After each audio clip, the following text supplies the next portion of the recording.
জালাল বলেন ফাআম্মা মান তাগা ওয়া আসারাল হায়াতাদ দুনিয়া ফাইন্নাল জাহিমা হিয়াল মাওয়া। রব্বুল আলামিন বলেন যারা দুনিয়ার শরীয়ত রে ইসলাম আর শরীয়ত রে পিছনে ফেলাইয়া দুনিয়ার বিজনেস পালাখানা থাকি লইয়া দুনিয়ার ব্যবসা বাণিজ্য থাকি লইয়া দুনিয়ার সমস্ত বেহায়ামি নির্লজ্জতামি রে জমিন অগ্রাধিকার দিব, সুদ ঘুষরে জমিন অগ্রাধিকার দিব, বেফরদার অগ্রাধিকার দিব, বেহায়ামিরে জমিনের মধ্যে অগ্রাধিকার দিব, শরীয়ত বিরোধী কার্যকলাপ জমিন অগ্রাধিকার দিলাইব, জমিন গুরুত্ব দিলাইব। আর ইসলাম আর শরীয়তের জমিনের মধ্যে পিছনে ফেলাইয়া যত মানুষের দুনিয়ার মহব্বতের মধ্যে ফরিয়া আমি আল্লাহর জমিনের মধ্যে ধোঁকা দিবাই এরা ঠিকানা হইয়া থাকলো জাহান্নামক দুজখ। নাউযুবিল্লাহ। আল্লাহ কুরআনুল কারীমের 4 নম্বর ফারাত অন্য জায়গার মধ্যে বলেন ওমাল হায়াতুদ দুনিয়া ইল্লা মাতাউল গুরুর। ও নবী আপনি জানাইয়া দেন যত মানুষের দুনিয়ার মহব্বত ফরিয়া আমি আল্লাহর জমিনের মধ্যে ধোঁকা দিলার, আমার দিনকে জমিনও ধোঁকা দিলার, দুনিয়ার মহব্বতের মধ্যে ফরিয়া, বিজনেস পালাখানার মহব্বতের মধ্যে ফরিয়া, বন্ধু বান্ধবর মহব্বতের মধ্যে ফরিয়া আমার নবীর শরীয়তে জমিন ধোঁকা দে, আমি নবীর আমার নবীর সুন্নতে জমিন ধোঁকা দিলার, আমি আল্লাহর বিধানকে জমিন ধোঁকা দিলার। ও আমি আল্লাহ খুঁজে দিয়া ওমাল হায়াতুদ দুনিয়া ইল্লা মাতাউল গুরুর। এরা দুনিয়া একদিন জমিন ধোঁকা দিব, এরা জীবনে কোনোদিন ধোঁকা খাওয়ার বাদে বুঝতে পারতো না। দুনিয়া ধোঁকা দেন না দে বেটায় জমিন কোটি কোটি টাকা খামাইয়া হারাম লাইনের টাকা খামাইয়া 5 তলা 10 তলা বিল্ডিং বানাইল,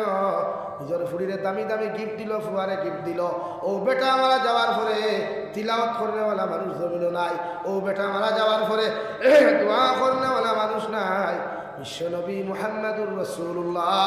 সাল্লাল্লাহু তাআলা আলাইহি ওয়াসাল্লাম ফরমায় তোমার জীবন খানলা বানাও, তোমার চরিত্রের জমিনের মধ্যে এমন ভাবে বানাও ও বাজার ঘাট থেকে যখন তুমি মারা যাইবা আর মানুষে মারা যাওয়ার লগে লগে যদি শরীরা ইন্না লিল্লাহি ওয়া ইন্না ইলাইহি রাজিউন ওখান শুনিয়াও তোমার মৃত্যুর সংবাদ শুনিয়া তোমার বিপদের সংবাদ শুনিয়া ফুরিয়া যদি একটা বার হইল আল্লাহ ই বাজার ঘাটের মানুষটা বড় বালা আসলো, ইগু বড় আমল ইয়ার নামাজি আসলো। ও বাজার ঘাটের যুবক হল বাইক লইয়া দৌড়াও, গাড়ি লইয়া দৌড়াইতে সময় নবী সুন্নতি বিশ্বাস রাখিও, নবী সুন্নতি আতরকু ব্যবহার করিও, নবী সুন্নতি তকি মাথার মধ্যে লাগাইও, নবী সুন্নতি তসবিহ পকেটে লাগাইও। কে জানে যদি মালাকুল মউতে গাড়ি অ্যাক্সিডেন্টের মাধ্যমে তোমার মতো মানুষের মৃত্যু দিলায়, মানুষে তোমার মৃত্যু অবস্থায় গিয়া যদি তোমার পকেটও হামাইয়া যদি তকিয়ার বিশ্বাসগুলা দেখতে পাইলায়, তসবিগুলা যদি মানুষে দেখতে পাইলায়, আতরগুলা যদি মানুষে দেখতে পাইলায়, আর ও কথা খান্তা যদি আল্লাহ ছেলেটা বড় বালা আসলো, ছেলেটা বড় পত্র আসলো, ছেলেটা বড় নম্র আসলো, 10 জন অধিক মানুষে যদি তোমার শানই তারিফার প্রশংসা করিলায়, আমি জাবির হুসাইনের দোয়ার কোনো প্রয়োজন হইতো নাই, দুনিয়ার কোনো মেসাবর দোয়ার প্রয়োজন হইতো নাই। আল্লাহ মানুষের এই সমস্ত কমেন্টসের মাধ্যমে বিবেচনা করিয়া ডিফেন্স করিয়া তোমার মতো মানুষের আল্লাহ জান্নাত দিব। সুবহানাল্লাহ। কবি বলেন এমন জীবন করো হে গঠন, মরিলে হাসিবে তুমি কাঁদিবে ভুবন, এমন জীবন করিও না গঠন, মরিলে কাঁদিবে তুমি হাসিবে ভুবন। ওলা জীবন খান জমিন বানারে ভাই, ওলা জীবন খান জমিন বানাও, মারা যাওয়ার বাদে মানুষে তোমার লাগি দোয়া করতে পারে। যেমন ডাঙ্গা উঠলে হুজুর মারা গেলা, হাজার নয় লক্ষ লক্ষ মানুষে চকুর পানি ফেলাইল। শান্তি হজরত মারা গেলা মুম্বাই হসপিটালের মধ্যে, মগর বরাত তাকি লইয়া গোটা ভারতের মানুষে চকুর পানি ফেলাইলা, গোটা মদিনাতুল মুনাওয়ারাত ক্লাস করলা, মদিনার মানুষে খবর হইয়া খান দিল। বলা মানুষ তোমার জীবন ওখান যদি তুমি বানাইতে পারো, ও বাজারঘাট থাকি তুমি যাইবাই মানুষের চকুর পানি ফেলাইয়া তোমার জনদার নমাজও শরীক হইত করি মানুষ পাগল তা হও, তোমার কবরের দ্বারও গিয়া মানুষে সূরা ইখলাস 3 বার পড়িয়া, সূরা ইয়াসিন 1 বার পড়িয়া যদি একটা বার হইল আল্লাহ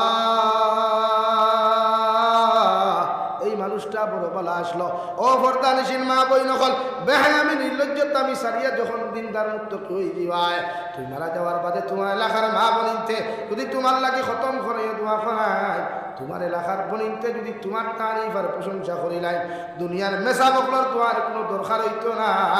আল্লাহ তোমার জন্য তো দিব সুবহানাল্লাহ দুনিয়ার প্রতি যত মানুষে মায়া লাগায় দুনিয়ার প্রতি যত মানুষে মহব্বত লাগায় রে ভাই একটাবার দেখিয়ে যত মায়া লাগাও বন্ধুর লগে যে বন্ধুর লগে পার্ক যারায় যে বন্ধুর লগে নাটক বানায় যে বন্ধুর লগে গুনাহ করদায় একটাবার বিপদ ভরিয়া দেখো এই বন্ধু তোমার আপন হইতো না রে ভাই রাত্রে 2:30টা অ্যাক্সিডেন্ট করিয়া একটাবার খবর লইয়া দেখিও বন্ধু রে বাইরে আমি আসিমন বাইপাস বিপদের মধ্যে পড়েছি একটাবার তুই আমার খবর খানতানে বন্ধু ও কথা শোনার লগে লগে যেমতে ফোন খাটি করে ভাই আর মোবাইলের ফোন রিসিভ করতো নাই কিনা কিন্তু একটাবার আমার আল্লাহরে তোমার আপন বানাইয়া তুমি জমিনে দেখো আমার আল্লাহরে একটাবার তোমার মহব্বতর বানাইয়া তুমি দেখো রাত্রে 2:30টা 3টার সময় যদি তুমি বিপদ পড়িয়া তাহাজ্জুদের মুসল্লার মধ্যে যদি চকুর পানি ফেলাইয়া একটাবার যদি হো আল্লাহ এই গোটা ফাতার খান্তি সমষ্টির মধ্যে আমার লাখান গুনাহগার খেও নাই আমার লাখান নাফরমান খেও নাই আমি গুনাহগারে তোমার কুদরতর কদম চকুর পানি ফেলাইয়া তোমার কাছে দোয়া করি আর আপনি আল্লাহ আমার বিপদ থেকে আপনি উদ্ধার করো আল্লাহর কসম খাইয়া খাইয়া তোমার চোখ থেকে চকুর পানি ভরতে ও মসজিদর গমনে দেরি হই পড়ে ভাই মগর বিপদ থেকে উদ্ধার করতে আল্লাহ দেরি করতো নাই সুবহানাল্লাহ হযরত নবী ইউনূস আলাইহিস সালাম নিজের কওমের খবরে গুসা করিয়া নিজের কওমের দিনের দাওয়াত দেওয়া বাদ দিয়া যখন চলে যাইতেছিলেন নৌকার উপরে ফাড়া মারিয়া নৌকার মধ্যে যখন বইলা রে ভাই আল্লাহর গায়বী আওয়াজ ও নৌকার মাঝি ভাই তোমার নৌকার মধ্যে আমার হুকুম অমান্যকারী একজন গোলাম উঠি গেছে এররে লইয়া তুমি সাগর পাড়ি দিও না সাগরের মাঝখানে গেলে তুমি বিপদ পড়বা এররে তোমার নৌকার থাকি তুমি নামাইয়া দিলাও নৌকার বাজি ভাই ফয়লা কথা শুনতে পারে নাই 2 নম্বর আল্লাহ এলান দিলা শুনতে পারেন নাই হঠাৎ নবী ইউনূসের খানের মধ্যে আওয়াজ দিয়া দিল নবী ইউনূসের লগে লগে মনে করল আল্লাহ এই নৌকার মধ্যে আমি তো একমাত্র আল্লাহর হুকুম অমান্য করি আর তো কেউ করেন না ও কথা ভাবতে ভাবতে নৌকা মাঝখানের মধ্যে চলে গেল রে ভাই যেই মাত্র নৌকা সাগরের মাঝখানে চলে গেল আল্লাহ লগে লগে নৌকা সাগরের মধ্যে এমন ঢেউ আরম্ভ করাই না ঢেউর কারণে নবী ইউনূস নৌকার থেকে পানির মধ্যে পড়ে গেলেন যেই মাত্র নৌকার মধ্যে পানি পড়লাম আল্লাহ বিশাল আকার একটা মাছ অর্ডার করিয়া দিল ও মাছ তোমারে খইয়া আমার নবী ইউনূসে তোমার পেটের মধ্যে ঢুকাও খাদ্য হিসাবে ব্যবহার করিও মগর আমার নবী ইউনূসের একটা পশমের ক্ষতি তুমি করিও না তো আমি আল্লাহ তোমারে ছাড়িয়া দিতাম না সুবহানাল্লাহ এক মাসে খাইলো 2 নম্বর আরো বড় মাছ রে ভাই নবী ইউনূস রে আল্লাহ 3টা বড় অন্ধকারের মধ্যে ফেলাইছে ইলা বিপদ আজ পর্যন্ত কেউ রইছে না আর কিয়ামত পর্যন্ত হইতো নাই সুবহানাল্লাহ 3 আন্দাজ ইলা বিপদ মাছের পেটো হামাইলে দিতা গুড়ি আওয়াজ আয়নি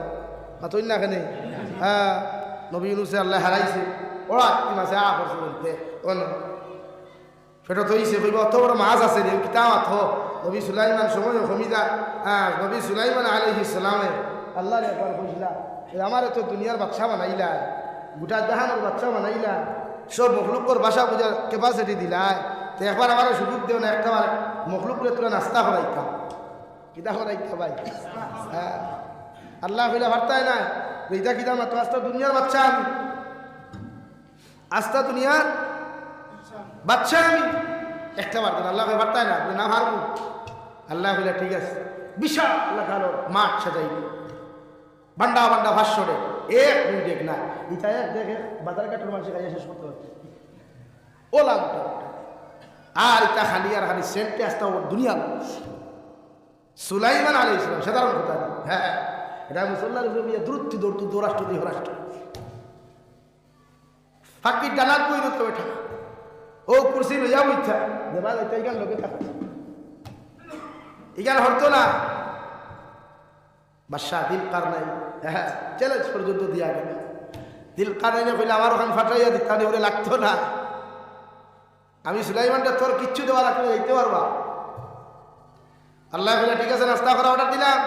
বানাইয়া আল্লাহ কইলা ওই মাছ তোমরা কোনো বুঝাইয়ে না সবর বড় আমি ফাটাই মাছে করছে সাগরের ভারো করছে নবী সুলাইমানটা কইলা ডালো খাইতে খাইতে খাইতে খাইতে 500 ঢেক শেষ সুবহানাল্লাহ বুঝা জানি কত বড় রাক্য শুধু হারাই হ্যাঁ 500 ডেক শেষ এখন বাকিগুলো রয়েছে তো বাকিগুলোর কিতা খাবাইতা আসেনি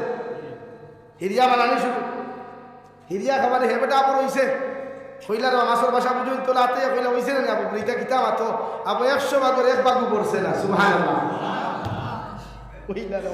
অত বড় ভেটিগুলি আসলা এখানে কোয়ার কথা না লিখছেন এক ডেগর খানি এক গাঁয়ে খাইতে পারেন না ওটা 500 ডেক তোমার ভেটো হারাই দিলা তাও খাবো 100 ভাগের এক ভাগ পড়ছে না আসলা এখানে কতদিন এটা আল্লাহ জানে সুবহান কও না সুবহানাল্লাহ আল্লাহর মখলুক রে ভাই কিতাও দেখলা দুনিয়ার তো খালি ফিফরা দেখলা লাল ফিফরা কালা ফিফরা কিতাও দেখছি হ্যাঁ পাখি তো খালি ডুবি পাখি আর হাড়ি পাখি দেখলার ফোটা দেখলা আটো একবার মখলুক দেখো গিয়া আল্লাহর সৃষ্টি একবার দেখো গিয়া ইতাও শুন আল্লাহর মখলুক রে সবর করিয়া দেখতা আল্লাহর কুদরত দেখতা তুমি জান যাইবা খালি বেহায় আমি পার্কো লুচ্ছামি পার্কো আর সেলফি মুবারক আর কোনো বাদ নেই বারো না নবী শীষ আলাইহিস ইসলামের কবর আছে লঙ্কার এই আপনার কিতাব খান যেন আযোধ্যার রাম মন্দির হয়েছে লক্ষ্ণৌ যাও না ওখান থেকে 3 কিলোমিটার দূরে গিয়ে দেখো না আদম আলাইহিস ইসলামের সর্বপ্রথম কদম দিসলা দুনিয়ার জমিন শ্রীলঙ্কা তুমি গিয়ে দেখো না ইটা দেখতে না খালি সিদ্ধি আহা করলাইয়া সিদ্ধি পাইয়া না করলাইয়া বাইক করে বাবা রে বাবা বুঝা যার খানোর দে হিরো হুন্ডা যাও আল্লাহর মখলুক দেখো আল্লাহর কুদরত দেখো 500 ডেক খাওয়ার মধ্যে কিতাব হইছে বেটা 100 ভাগর এক ভাগ পড়ছে না বর্ষে কইছে না বর্ষে না কর বেটা নবী সুলাইমানে কইলা এই রাক্ষসীগুলো হাত থেকে আইলো রে আবার বানানি শুরু আবার দিলাম খাবাইয়া মাথা দিয়া দিকার করলা রে বা তোমার পেট পড়ছে নি বলে আগের 500 টাকা যদি 100 ভাগের এক ভাগ করে না এখন কোন 500 ভাগে কি পুরা হইছে বলে না ও লগে লগে নবী মুসা উন্দা হইয়া আল্লাহর কুদরতের কদম সিজদা করিয়া শুকরিয়া আদায় করেন আর শুকর করি বলে আল্লাহ তোমার লগে আমি দেখো তা খান কইয়া আমার বড় অন্যায় হইছে জুলুম হইছে মাফ দেও আর জীবনে এমন কাম করতাম না সুবহানাল্লাহ নবী সুলাইমানে আল্লাহ বলতে আগে নো কইলা পারতাই না কইলাই না বাদশা বলে গেছো ও দুনিয়ার সামান্য বাদশাহী ভাইয়া ও তো আর করলাইনি আল্লাহ আমার দুষ্ট করলাম আর বুজুর্গ হন নবী ইউনূস আলাইহিস সালাতু ওয়াস সালাম আরে 2টা মাছের পেটের মধ্যে লইয়া সাগরের স্থলদেশের মধ্যে চলে গেলেন নবী সুলাইমান ইউনূস আলাইহিস সালামের কোনো নড়াচড়া নাই মাছের পেটের ভিতরে বসা ও সময় এখানে পাথরের সাগরের স্থলদেশের দিকে নিজের খানখানটা লাগাইয়া শুনতে পাইলা সাগরের স্থলদেশটা গিয়া পাথর নামক মখলুকটা ফরের সুবহানাল্লাহ আলহামদুলিল্লাহ লা ইলাহা ইল্লাল্লাহ লা ইলাহা ইল্লাল্লাহ মুহাম্মাদুর রাসূলুল্লাহ নবী ইউনূস আলাইহিস সালাম যেই মাত্র সাগর স্থলদেশটাকে পাথর নামক মখলুক করতে ইবাদতগুলা হুল্লা রে ভাই লগে লগে নিজের চোখ খুললো খান শুনলো লগে লগে মাছের পেটের ভিতর থেকে তওবা করিয়া আল্লাহর আদালতের দিকে তাকায় আর করেন লা ইলাহা ইল্লা আনতা সুবহানাকা ইন্নী কুনতু মিনাল যালিমিন আয় মওলা করিম আমি আমার নফসের উপরে জুলুম করলাম তোমার হুকুমে অমান্য করলাম আল্লাহ আমি জানি তুমি ছাড়া কোনো মাহবুদ নাই তুমি ছাড়া কোনো ইলাহ নাই আমি তোমার কাছে মাফ চাই আর আপনি আল্লাহ আমাকে মাফ করিয়া দেন সুবহানাল্লাহ সাগর স্তরে দেশে তাকিয়া 2টা মাছের পেটের ভিতর থাকি নবী ইউনূসে দে আয়াত কথা ফরিয়া তওবা করলা দুনিয়ার কোনো মখলুককে শুনে নাই যে মাছের পেটে বসা মাছে পর্যন্ত শুনে নাই আল্লাহ নবী ইউনূসের ইবাদত শুনিয়া তওবা শুনিয়া লগে লগে সারা দিয়া জবাব দেন ফাস্তাজাবনা লাহু ওয়া নাজ্জাইনাহু মিনাল গাম ওয়া কাযালিকা নুজিল মুমিনিন ও নবী ইউনূস আলাইহিস সালাম আমি আল্লাহর কাছে তুমি যখন মাছের পেটত থেকে তওবা করলাই ইস্তেগফার করলাই দুনিয়ার কোনো মখলুকে শুনে নাই দুনিয়ার কোনো মানুষে শুনে নাই আমি আল্লাহ তোমার কথা শুনিয়া আমি সঙ্গে সঙ্গে জবাব দিলাম ফাস্তাজাবনা লাহু অর্থাৎ তোমারে নাজাত দিলাম এই বিপদ তাকিয়া আমি আল্লাহ তোমার উত্তর করিয়া দিলাম তুমি আর কোনো টেনশন করিও না তুমি কোনো চিন্তা করিও না আমি আল্লাহর কাছে তওবা করার কারণে তোমারে আমি মাফ করিয়া দিলাম সুবহানাল্লাহ এখানে আল্লাহ পাক ওয়াজ শেষ করেন নাই আল্লাহ পাক বলেন ওয়া কাযালিকা নুজিল মুমিনিন ও নবী ইউনূস আলাইহিস সালাম কিয়ামত পর্যন্ত যদি কোনো উম্মতে মুহাম্মদী কোনো উম্মতে যদি তওবা করিয়া হাজার বিপদের মধ্যে পড়িয়া যদি আমি আল্লাহর আদালতের মধ্যে চকুর পানি ফেলাইয়া একটাবারও যদি কোনো উম্মতে আমার কাছে দোয়া করিলায় আমি আল্লাহ তার বিপদ থেকে উদ্ধার করব সুবহানাল্লাহ এই আল্লাহর নিদর বানাই জান্নাত যাইতে হইলে আল্লাহর আফত বানাই আল্লাহর কাছে তওবা করব গুনাহ করছই আমরা ইনসান আমরা গুনাহ করব আমরা ইনসান আমরা নাফরমানি করব কিন্তু আমরা মাফ করে দেনা ওলা তো দুনিয়ার কেউ দেও কর না দেও দুনিয়ার কোনো আদালতে মাফ করুক আর না করুক মগর দুনিয়ার সবচাইতে বড় আদালত আল্লাহর সবচাইতে বড় আদালতে আল্লাহ আছে উনার কাছে সাইয়া দেখো না আল্লাহ আমরা মাফ করিয়া যত সময় দিছে না ইনটাকে বার করিয়া দিত না সুবহানাল্লাহ